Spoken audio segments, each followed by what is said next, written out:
ఈరోజు మరి ఓటర్ల లిస్టులో జరిగినటువంటి అక్రమాలపైన పూర్తి వివరాలతోటి మా రాహుల్ గాంధీ గారు ప్రతిపక్ష నేతగా ప్రజల ఓటు హక్కును దొంగలించే అధికారం ఎవరికి లేదని ఆధారాలతోటి సహా బయట పెడితే దానికి సమాధానం చెప్పలేనటువంటి బీజేపీ ప్రభుత్వం అణచివేతను ఆయుధంగా ఎంచుకొని మరి రాహుల్ గాంధీ గారిని ప్రియాంక గాంధీ గారిని ఈరోజు అరెస్టు చేయడమే కాకుండా కుటుంబం మీద కూడా పడి దుష్ప్రచారం చేస్తున్నటువంటి విధానాన్ని మేము తీవ్రంగా ఖండిస్తా ఉన్నాం.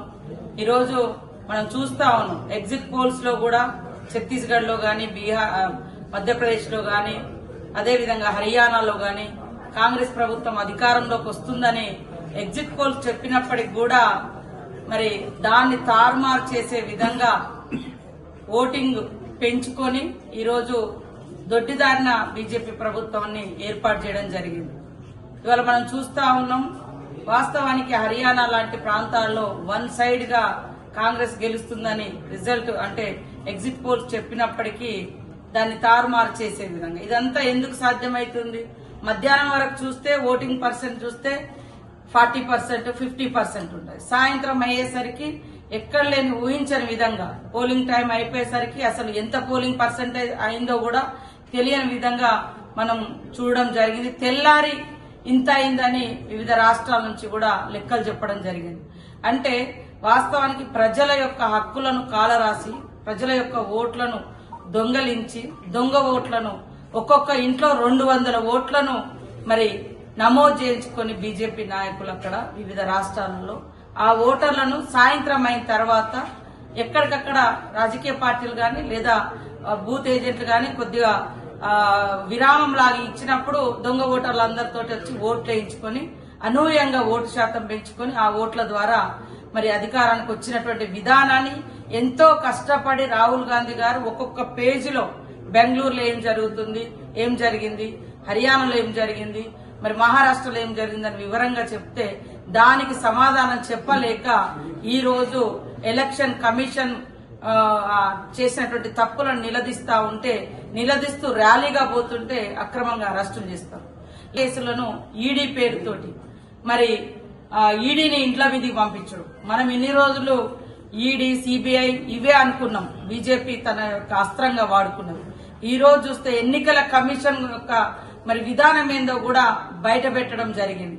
అంటే అధికారాన్ని రాబట్టుకోవడం కోసం దొంగ ఓట్లను వేయించుకోవడం కోసం ఈ రోజు ఎలక్షన్ కమిషన్ కూడా వాడుకుంటున్న తీరు ఏంటిదనేది రాహుల్ గాంధీ గారు స్పష్టం చేశారు. అదేవిధంగా అంటే స్పష్టంగా రాజకీయ నాయకులు మరి ప్రశ్నిస్తే ఇవాళ మాట్లాడి ఇది తప్పు చేసినని ఆధారాలతో బయట పెడితే ఒక దిక్కు భయపెట్టడం కోసం ఈడీ సిబిఐలను పంపిస్తా ఉన్నారు.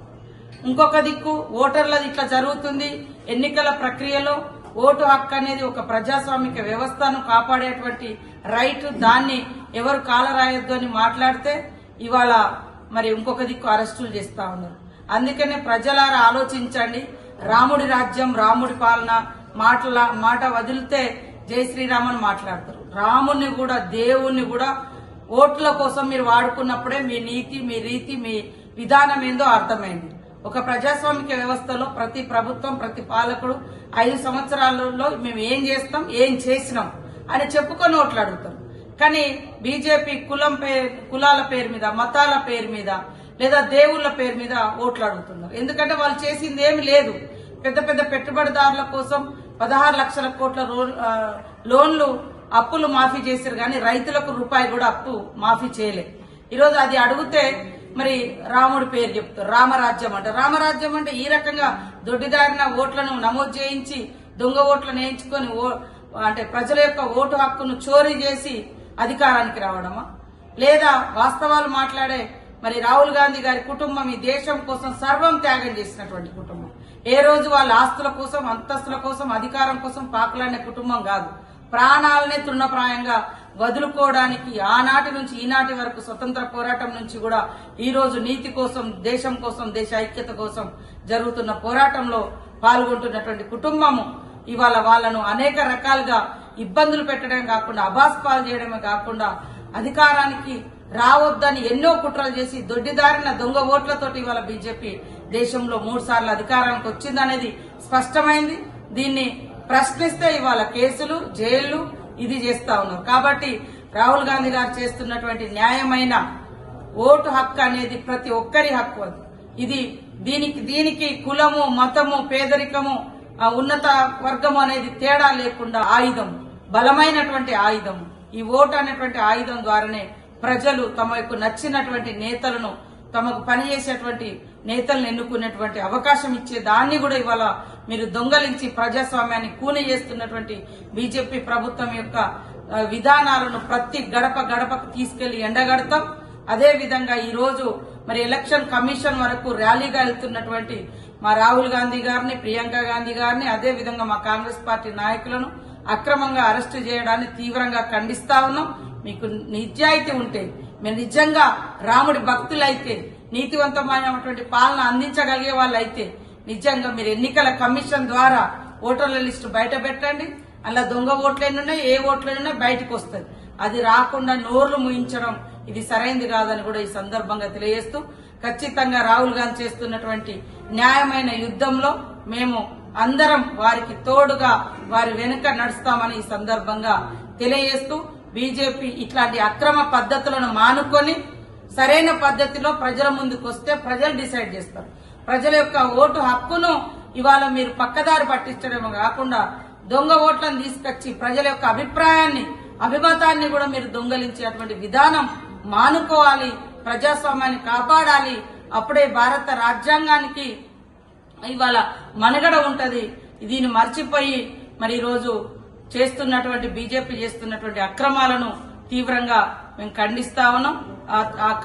మీకు చిత్తశుద్ధి ఉంటే ఎలక్షన్ కమిషన్ ద్వారా మొత్తం ఓటర్ లిస్టు బయట పెట్టండి. దొంగ ఓట్లు ఒక్కింట్లో 200 ఎట్లా నమోదైనాయో చెప్పండి. రాహుల్ గాంధీ గారు అడుగుతున్న వాటికి జవాబు చెప్పండి.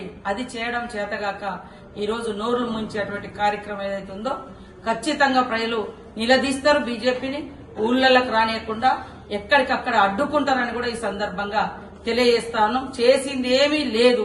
ప్రజలు ఓట్లేయడానికి సిద్ధంగా లేరు కాబట్టి ఇవాళ ఇలాంటి దొంగ ఓట్ల ద్వారా అధికారాన్ని మ్యానిపులేట్ చేసుకుని దొడ్డిదారిన అధికారానికి వస్తున్నారు. ఈ విధానాలు ప్రజలకు అర్థమైతుంది. ఇంకా కూడా మేము ప్రజల్లోకి తీసుకెళ్తామని తెలియజేస్తాము.